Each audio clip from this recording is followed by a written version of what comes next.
wabarakatuh. Halo sahabat warna, kembali lagi di Ruang Warna, Warna punya cerita. Nah, alhamdulillah sahabat warna, hari ini sudah memasuki video kedua atau episode kedua dari cerita hijrah Ruang Warna. Nah, kali ini aku ngundang seseorang yang insya Allah semoga bisa menginspirasi buat sahabat warna. Nah, kebetulan beliau ini sedang diamanahi sebagai brand ambassador komunitas, yaitu komunitas genetik. Siapakah dia? Jeng jeng jeng. Ya, namanya itu adalah Meisha Yopani. Dadah. Halo, assalamualaikum. Waalaikumsalam. Nah, Mei, alhamdulillah hari ini sahabat warna, aku sama Mei di sini. Terima kasih ya Mei sebelumnya sudah mau meluangkan waktunya. Sama-sama Teh, aku juga senang lah bisa diundang sharing ngobrol. Ya, alhamdulillah. Mei, gimana kabarnya? Alhamdulillah baik. Alhamdulillah. Desi gimana? Alhamdulillah. Meisha sekarang kesibukannya apa aja, Mei? Kalau aku sekarang kerja sekaligus alhamdulillah diamanahi untuk amanah di komunitas genetik Mei kerja di mana? di RS. Oh iya di RS. Nah Mei, jadi tim warna ini kan mengundang Mei ya. Jadi kita pengen tahu nih cerita tentang hijrahnya setiap orang gitu. Nah Mei, jadi kita ini mau ngepoin cerita hijrahnya Mei ini. Semoga cerita hijrahnya Mei itu bisa menginspirasi buat sahabat warna semuanya gitu kan. Nah langsung aja mungkin ya Mei. Nah kalau boleh tahu ya Mei itu dulu gimana sih ceritanya bisa sampai hijrah sampai hari ini tuh, awal mulanya tuh seperti apa, boleh di-sharingkan? Awal mula hijrah aku gitu ya untuk bisa sampai saat ini ya alhamdulillah gitu ya. Yang pertama aku ucapkan syukur dulu kepada Allah karena orang yang mendapatkan hidayah, orang yang bisa berhijrah itu adalah sesuatu kenikmatan yang luar biasa yang mungkin tidak semua orang bisa merasakannya Ya, betul. gitu kan. Awal mula cerita saya bisa hijrah hingga sampai saat ini gitu kan, yang pertama aku membaca keadaan lingkungan di sekitar aku. Aku ngerasa di lingkungan aku tuh nggak banyak orang yang mendukung aku untuk kebaikan.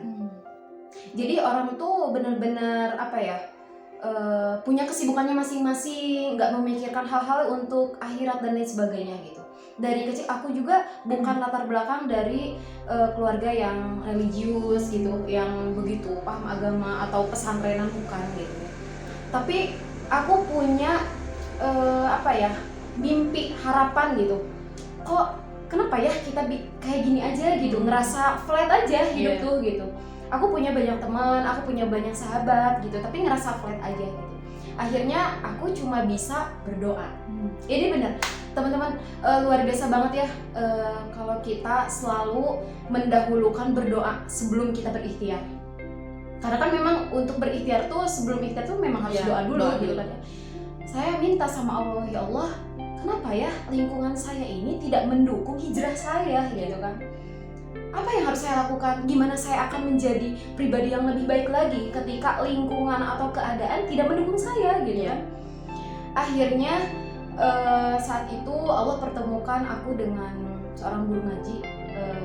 Beliau sudah seperti kedua orang tua aku, kedua gitu kan. Masya Allah banget, di sana aku belajar banyak hal tentang ya sedikitnya gitu ya, tentang ilmu gitu kan dan lain sebagainya. Akhirnya aku semakin dipahamkan, ya Allah penting banget ya gitu untuk berhijrah bersungguh-sungguh gitu. Iya. Tapi qadarullah pas di tengah-tengah jalan aku tuh kan dari SMA ya, itu kan dari SMA, dan sekarang aku pas menginjak kuliah akhirnya aku harus pindah dan aku harus berpisah dengan guru ngaji aku. Nah di sana aku biasa ngerasa menjalankan sholat, ngaji gitu kan, ya pada umumnya lah gitu, ibadah-ibadah seperti yang lainnya gitu. Cuman yang aku bingungkan gitu, aku tuh ibadah, tapi masih ngerasa ada yang kosong gitu. Padahal ya Allah, aku ngaji gitu kan ya, baca artinya dan lain sebagainya gitu kan ya, tapi kenapa masih ada yang kosong? Ternyata yang aku takutkan itu ketika aku menjalankan hal itu hanya mengikuti hawa nafsu aku aja gitu. Aku ngerasa sudah bisa sendiri, ngerasa nggak butuh seseorang untuk bisa mengajarkan aku lebih baik lagi. Ngerasa cukup dengan sholat, cukup dengan baca Al-Quran sendiri di rumah gitu, atau di kosan gitu, karena aku posisinya ngekos kan ya. Iya. Terus akhirnya gimana Mei kelanjutan proses hijrah? Nah, waktu itu di tahun 2018 itu lagi apa ya, banyak banget kajian-kajian di mana-mana. Iya. Jadi Bandung tuh kayak lautan hijrah Kajian, gitu kan, iya. lautan kajian gitu kan, masya Allah banget. Nah dari sana aku tuh nggak tahu loh kata kajian tuh apa gitu. Nah waktu itu aku kerja, aku kan punya freelance gitu ya, sampingan. Nah ternyata ada seseorang yang, kamu suka kajian nggak? Gitu. Iya. Terus aku bingung, kajian ngaji atau apa sih kajian tuh gitu kan? Emang aku kan apa ya, nggak begitu ya religius lah kata dulu. Aku cuma biasa aja gitu kan. Iya.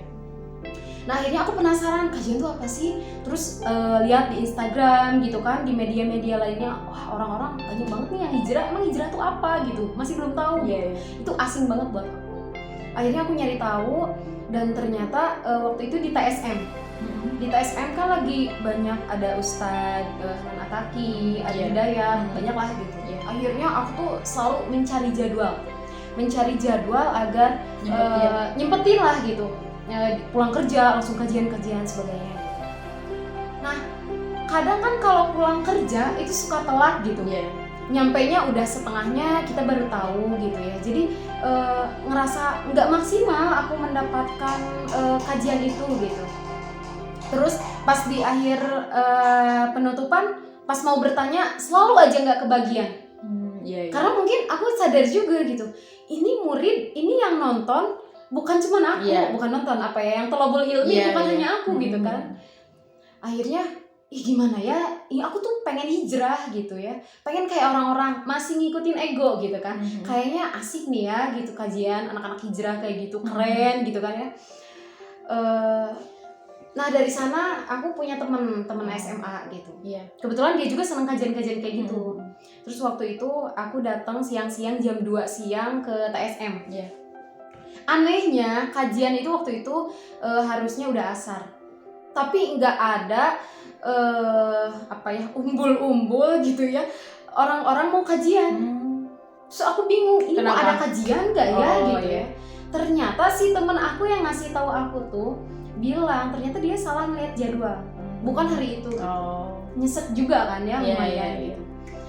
Nah masya Allahnya itu ternyata si teman aku tuh nggak hanya kajian di satu tempat aja gitu. Akhirnya aku diajak gitu kan, yuk mau nggak jadi orang yang lebih baik lagi gitu kan. Dari sana aku tuh ngerasa ya Allah, kok ini kayak setiap aku tuh jadi selama ini tuh mencari gitu tuh, mencari teh, mencari ya Allah gimana ya, aku bener-bener pengen hijrah, tolong kasih jalan agar aku bisa berhijrah bersungguh-sungguh gitu. Ternyata sama Allah alhamdulillah dikabul gitu. Teman SMA aku ngajak, yuk kita belajar bareng, saling mengingatkan. Akhirnya aku diajak dan alhamdulillah bisa sampai saat ini aku bisa barengan terus sampai hari ini. Bahkan aku sama beliau tuh nggak begitu deket di SMA tuh, tapi justru semakin deketnya tuh saat kita udah lulus SMA. Jadi aku tuh ngerasa iya ya, ternyata pertemanan karena keimanan tuh berbeda, yang bisa mengawetkan kita, bahkan bukan hanya sekedar berteman di dunia aja. Betul. Akan sampai di akhirat. Wah, Masya Allah ya Mei, punya teman yang bisa mengingatkan ke Allah kan, itu Masya Allah banget ya. Itu tuh kayak harta banget buat aku gitu. Iya betul, karena kan kata Allah juga ya, itu teman yang sebenar-benarnya teman itu adalah teman yang mengajak kita atau yang mengingatkan kita kepada Allah ya. Berarti ya alhamdulillah ya Mei udah punya teman yang bisa mengajak Mei. Nah tadi kan Mei bilang dari kapan tuh kajian tuh, dari 2019 ya? 2018. 2018 sampai hari ini nih. Nah itu gimana tuh Mei bisa Ya alhamdulillah sih kalau sampai hari ini kan lumayan lama ya gitu Iya. kan, banyak orang yang ketika hijrahnya tuh sebentar-sebentar. Tapi kenapa Mei bisa bertahan sampai hari ini? Kira-kira itu kenapa? Sebenarnya apa ya, kalau ngobrolin hijrah aku itu juga apa ya, kalau hijrah itu lumayan ya, kita kan berpindah tempat untuk bisa lebih baik lagi gitu. Iya betul. Yaitu menghijrahkan diri kita gitu kan. Itu nggak mudah. Sama aja sih, aku nggak ngerasa dari 2018 sampai sekarang 2021 lempeng aja gitu, enggak. Benar-benar berproses banget. Aku tuh sering kayak setiap ketemu orang, bukan setiap ketemu orang ya, kalau ngobrol ketemu orang-orang tuh pasti ngobrolin hijrah. Kayak seolah-olah aku tuh udah jadi pemuda hijrah gitu. Ternyata setelah aku teliti gitu ya, aku tuh sebenarnya udah benar-benar hijrah nggak sih gitu. Aku tuh takut hanya menjual perkataan yang sedang familiar gitu kan, hijrah dan aku ngerasa sudah berhijrah, padahal aku tuh masih jalan di tempat gitu. Yang aku takut tuh seperti itu. Mengaku hijrah tapi tidak ada perubahan. Mengaku hijrah tapi tidak mau ada pengorbanan. Nggak mau meluangkan waktu. Ya kan katanya hijrah. Kalau hijrah itu kan pasti harus ada pengorbanan lah kayak gitu. Betul. Kalau ingin mencari ridho Allah, kalau kita ingin mendapatkan uang harus ada usaha. Iya. Ya, begitupun gitu. Gitu. Terus aku ngerasa waktu itu aku sering bilang hijrah, tapi aku tuh kayak masih kayak gitu aja. Gak ada perubahan apapun gitu. Aku ke kajian kesana kesini, setiap ada kajian di sini, semangat gitu ya. Tapi tidak ada feedback buat diri aku. Ini yang salah bukan kajiannya, ini yang salah karena akunya. Akunya yang mungkin aku belum bersungguh-sungguh dan aku nggak cukup kalau misalkan aku hanya sekedar mengandalkan kajian kesana kesini aja gitu. Oke. Nah, berarti apa nih yang membuat Mei gitu kan selama ini bisa ya menghasilkan perubahan gitu? Kira-kira itu kenapa Mei? Dan setelah berproses itu aku muncullah rasa kebutuhan. Gini teh, kalau kita mau makan pasti kan karena lapar.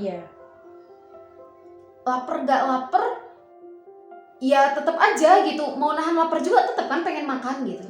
Nah aku tuh selalu sekarang sedang belajar gitu, bagaimana hijrah perbaikan diri itu adalah suatu kebutuhan yang memang kalau aku nggak mendapatkan hal itu aku bisa mati gitu. Aku nggak bisa apa-apa. Ya sama makan, kita nggak mau tapi udah gimana lapar. Ya jadi akhirnya makan gitu, walaupun kita nggak mood, nggak suka makanannya tetap kan gitu. Kalau nggak makan ya mati gitu kan. Logikanya seperti itu. Jadi harus ada rasa kebutuhan dalam diri kita ketika kita memang benar-benar mau mengoptimalisasikan, mau memaksimalkan diri di hadapan Allah bisa lebih baik lagi, itu ya memang harus ada kebutuhan. Kalau kita belum ada rasa kebutuhan, ya tadi awal hijrah saya tuh ngerasa sudah hijrah, mau hijrah ke sana ke sini, tapi karena belum ada kebutuhan, masih ngikutin ego sendiri karena masih lagi booming-boomingnya hijrah. Jadi kalau lagi sempet ya ngaji gitu kan, kalau lagi sempet ya kajian gitu kan, ngaji Quran. Kalau nggak sempet ya nanti aja deh. Nah itu tuh konotasi kalau seseorang itu belum ada rasa kebutuhan. Jadi satu, munculin dulu kebutuhan. Kalau misalkan setelah Mei menemukan kebutuhan itu terus bisa bertahan sampai hari ini tuh apa aja sih yang Mei lakukan sampai hari ini bisa istiqomah gitu? Insya Allah ya doain, sedang berproses juga itu kan. Yang pertama doa. Aku tuh selalu ngeyakinin kedua orang tua teh. Jadi proses hijrah aku tuh lumayan kadang selalu berbenturan dengan orang tua juga. Bukan berarti orang tua aku tidak mendukung hijrah aku, bukan gitu ya. Karena mungkin dari sikap perilaku aku belum menunjukkan kalau aku tuh benar-benar hijrah gitu ya. Aku kajian kesana kesini tapi masih seperti itulah, tidak mencerminkan akhlak seorang muslimah yang baik gitu. Ya hal yang wajar ya ketika orang menilai kita, kamu tuh katanya hijrah, kamu katanya kajian sana sini, apa sih dapat apa gitu kan? Itulah yang wajar gitu kan. lumayan banget lah prosesnya. Yang pertama, aku selalu meyakinkan kedua orang tua aku, Mah, Pah, aku tuh ya apa ya, pengen menjadi pribadi yang lebih baik lagi. Dukung aku ya gitu. Ini kan hal kebaikan gitu kan.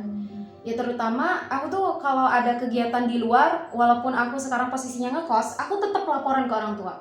Orang kan sering banyak kayak enak banget ya kalau anak kosan tuh kemana-mana bebas gitu ya, nggak harus izin orang tua. Kata siapa gitu? Buktinya aku kalau kemana-mana mengupayakan untuk hal itu. Kenapa? Bukan aku sok-sokan apa ya pengen laporan apa-apa ke orang tua. Ya menjaga kepercayaan. Iya, betul. Bukan kayak, Mah aku tuh mau ngaji, kenapa sih harus bilang-bilang sama orang tua? Iya. Ya apa ya, aku tuh pengen kayak, Mah kegiatan yang aku lakukan di luar sana itu bukan sesuatu hal yang memang dilarang oleh Allah gitu. Kalaupun memang ada sikap perilaku saya yang memang kurang baik, ya itu prosesnya. Dan aku pun sedang belajar untuk memperbaiki hal itu gitu. Iya.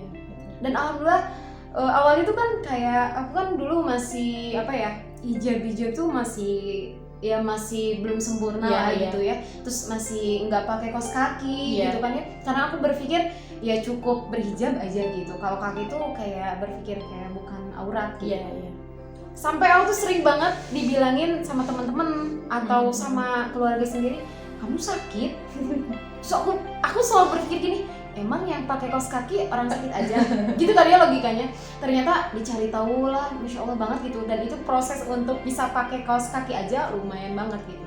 So aku mikir kayak gini, aku tuh udah tahu loh Teh, kayak kaki itu aurat. Iya. Tapi aku masih nggak pakai. Kenapa? Karena karena pertama belum terbiasa. Kedua masih ngerasa ribet gitu kalau pakai kaos kaki. Ternyata kesini aku mikir, ya Allah, ceritanya aku berhijab. Ini cerita aku pribadi gitu ya. Aku berhijab. Aku tuh berhijab karena aku nggak mau menjerumuskan kedua orang tua aku ke dalam api neraka, ke jurangnya api neraka gitu. Nauzubillah kan ya. Tapi secara tidak sadar, aku tuh tidak menyempurnakan hal itu gitu. Mau ngeyakinin orang tua, tapi setengah-setengah. Mau masukin ke surga, tapi nggak ada ikhtiarnya setengah-setengah. Kan orang juga jadi ragu gitu. Bisa jadi Allah juga ragu sama kita gitu. Bener nggak sih kamu Teh? Gitu kan? Kamu tuh bener-bener gak sih mau hijrah gitu kan? Nah ya dari sanalah, alhamdulillah sedikit demi sedikit aku menyadari bahwa aurat itu memang harus ditutup. Ya aku melakukan hal ini bukan hanya untuk orang tua saja, tapi bukti ketaatan kita kepada Allah. Dan bukan berarti kita benar-benar sudah taat, tapi ini bukti kita mengikhtiarkan kita gitu. Ya hijrah itu ya seperti itu, harus ada perubahan gitu. Dari satu waktu ke waktu tuh apa sih perubahannya? Takutnya kita ngerasa kayak gitu-gitu aja kayak tadi gitu kan, ngaji sholat yang aku lakuin, tapi dari sikap perilaku aku nggak ada yang berubah, kayak gitu-gitu aja gitu. Ya wajar orang menilai aku, kamu ngaji, kamu sholat tapi masih kayak gitu. Ya wajar sih, bukan salah mereka, yang satu aku gitu kan. Kayak gitu. Berprogres tapi emang ya ada langkah sama ada aksinya Ada gitu ya. aksi, bener. Jadi bukan berarti proses itu menjadi suatu alasan yang Betul. Iya ada masih proses gitu ya. Karena kan hidayah juga kan harus dijemput ya. Betul. Gitu. Sama dengan hijrah juga kan, maksudnya harus ya sedikit-sedikit ya pasti ada perubahan lah gitu. Meskipun nggak langsung gitu ya, tapi setiap harinya kalau kata Maimah ya ada gitu sedikit-sedikit. Oke. Nah kalau misalkan dari segi ujian nih Mei gitu kan, dari selama perjalanan ini ada nggak sih ujian yang membuat Mei teh sempet misalkan putur, atau misalkan ya ujian yang Mei itu teh menurut Mei itu bener-bener kayak berat atau gimana? Banyak banget sih ujian dalam proses hijrah, Masya Allah. Pertama kan pasti ya Allah itu akan menguji orang-orang yang beriman gitu ya. Insya Allah mudah-mudahan kita semua termasuk orang-orang yang beriman gitu kan ya. Amin. Tapi dengan ujian justru itu adalah bentuk kasih sayang Allah kepada kita gitu. Aku selalu berpikir bahwa yang membuat diri aku agar tidak futur dalam permasalahan yang ada gitu kan, aku meyakinkan diri ini adalah bukti bahwa Allah lagi sayang nih sama aku. Allah lagi cinta-cintanya sama aku, sayang banget loh kalau aku futur gitu. Tapi terlepas dari hal itu, aku pun sering mengalami futur karena iman itu fluktuatif. Kalau aku selalu apa ya? Apa sih itu? Cut dulu itu mah. Kalau aku selalu berpikir bahwa hijrah itu kita nggak bisa sendirian. Butuh seseorang untuk bisa selalu mensupport diri kita menjadi pribadi yang lebih baik lagi. Alhamdulillah aku dipertemukan dengan seseorang yang luar biasa gitu kan, yang mengajak aku, alhamdulillah hingga sampai saat ini gitu kan ya. Beliau tuh luar biasa sekali. Beliau itu mencintai, gak tahu sih ya seperti apa ininya gitu ya. Cuman yang aku rasain dia itu mencintai aku tuh kayak mencintai dirinya sendiri. Dan aku melihat akhlak seorang muslimah yang sebenarnya itu gitu. Kok dia sekali itu ya? Kita nggak ada hubungan darah loh gitu. Kenapa dia mentingin banget keimanan aku? Atau kalau aku nauzubillah gitu, aku masuk neraka, emang urusan dia? Logikanya gitu kan ya? Kok dia sepenting itu? Ternyata kan dengan kita memperbanyak orang-orang apa ya, pergaulan teman-teman soleha, insya Allah dengan sahabat warna semuanya juga gitu kan ya, insya Allah gitu akan menjadi syafaat kelak di akhirat. Jadi apa ya, ujian yang kita lalui pasti banyak banget, tapi bagaimana kita menyikapi akan ujian itu. Jadi jangan pernah merasa bahwa ujian yang menimpa kita itu adalah sesuatu hal yang paling berat. Karena kalau kita masih berpikir bahwa ujian saya tuh berat banget gitu, kamu mah nggak akan bisa ngadapin ini. Sebenarnya kita tuh udah sadar kalau orang lain tuh nggak akan bisa melewati ujian yang kita rasain. Karena Allah itu memberikan ujian sesuai dengan kesanggupannya tiap orang. Gitu. Dan ujian yang menimpa aku tuh, kalau misalkan aku menjadikan ujian itu sebagai alasan aku untuk berhenti untuk berhijrah, malulah gitu dengan perjuangan para sahabat Rasulullah SAW gitu. Mereka itu untuk berhijrah tuh luar biasa banget. Ketika ya insya Allah lah panjang lah kalau diceritain. Justru kan kalau para sahabat itu mereka sudah terbukti keimanannya ya, dalam artian ketika diuji tuh justru malah semakin kuat. Betul. Bukan malah semakin mundur ya. Betul. Kayak itu. Tapi kan ya tadi ya, untuk membalikan lagi ke niat awal, ya memang butuh seseorang untuk bisa menyemangati kita. Semangat, yang pertama itu semangat. Kalau kita belajar tanpa semangat, ya tadi bisa jadi kalau lagi butuh ya kita belajar, kalau enggak ya udah. Tapi kalau semangat, mau malas juga ya harus semangat gitu, selalu men-support diri kita.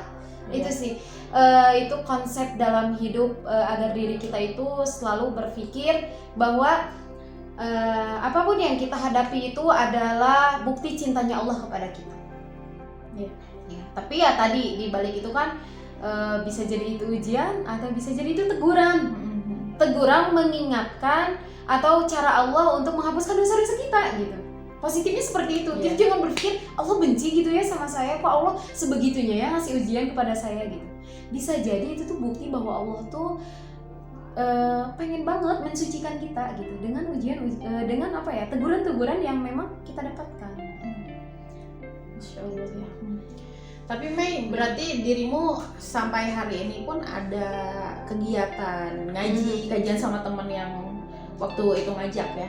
Iya, alhamdulillah. Nah, tapi kan dirimu tuh saat ini sedang sibuk-sibuknya nih gitu kan, kerja gitu kan, terus juga soal sibuk deh di komunitas iya gitu kan. Nah, itu gimana cara membagi waktunya dan itu gimana gitu kan, karena kebanyakan orang kan berpikir ketika mereka sudah mempunyai kesibukan justru malah lupa gitu. Tapi dirimu masih bisa menyempatkan gitu. Nah, itu kira-kira gimana? Jadi kalau cara memanage waktu aku, yang pertama aku kerja. Kita harus tahu dulu konsep kita kerja untuk apa. Karena kalau kita hanya sekedar untuk mencari uang, memenuhi kebutuhan pribadi atau keluarga aja nggak cukup. Ya tadi bisa jadi ujung-ujungnya lupa dengan apa yang harus kita cari. Betul. Gitu. Jadi kan apa ya, di surat Adz-Dzariyat ayat 56 gitu kan. A'udzu billahi minasyaitonir rajim. Bismillahirrahmanirrahim. Wa ma khalaqtul jinna wal insa illa liya'budun. Tidaklah aku ciptakan jin dan manusia melainkan untuk apa? Untuk beribadah gitu. Nah, berarti kerjanya aku juga harus jadi ibadah. Aktivitas aku pun juga harus jadi ibadah.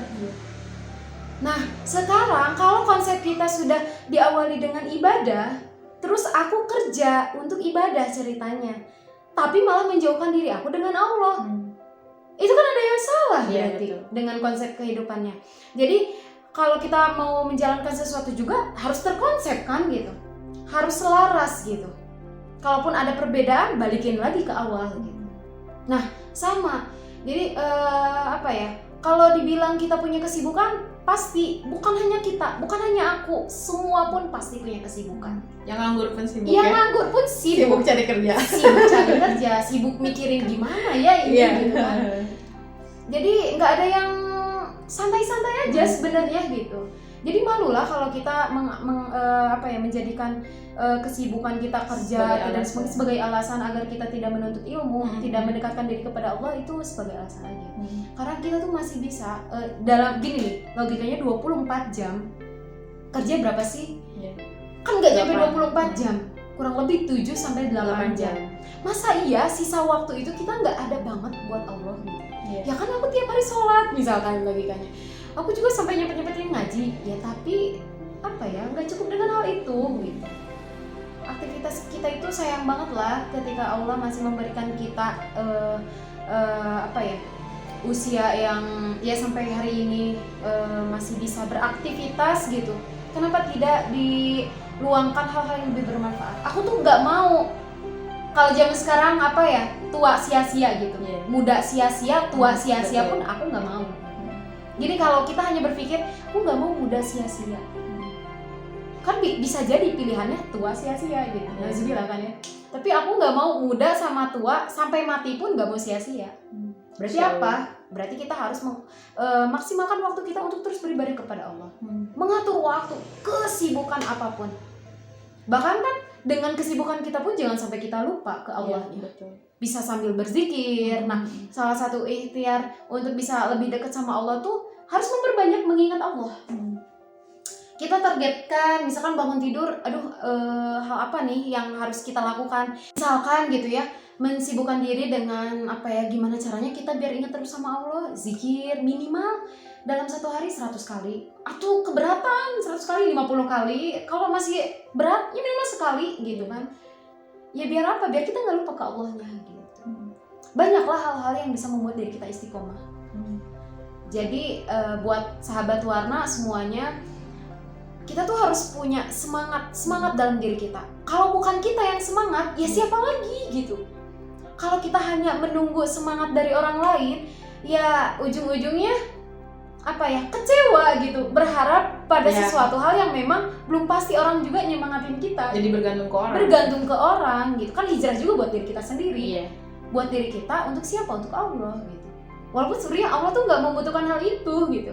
Kita yang butuh sama Allah gitu. Kayak gitu. Iya, betul. Sebenarnya kan ya betul tadi sih, ya kita yang butuh sama Allah gitu kan. Kalau misalkan kita mau ibadah atau enggak, ya itu tidak akan mengurangi kemahaan Allah gitu ya sedikit pun gitu kan. Nah, ya berarti tunggu apa lagi gitu ya, maksudnya harus mikir apa lagi gitu kan. Maksudnya di sini tuh kita yang butuh loh gitu kan. Berarti ya tinggal dipraktekkan gitu kan. Tinggal dipraktekkan. Karena kalau kita hanya sekedar berbicara, niat aja, ya udah aku mah masih kayak gini, banyak kan lah orang yang beralasan, termasuk aku dulu sering seperti itu, ya mungkin sampai sekarang juga lah masih sama terus belajar.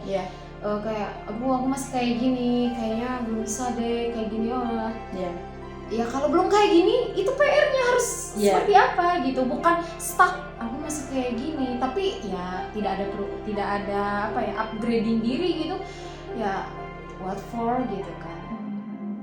Jadi hati, pikiran dan tingkah laku tuh memang harus selaras, harus sejalan gitu. Konsepnya yakin sama Allah. Mimpi, aku punya harapan, aku punya cita-cita. Setelah aku hijrah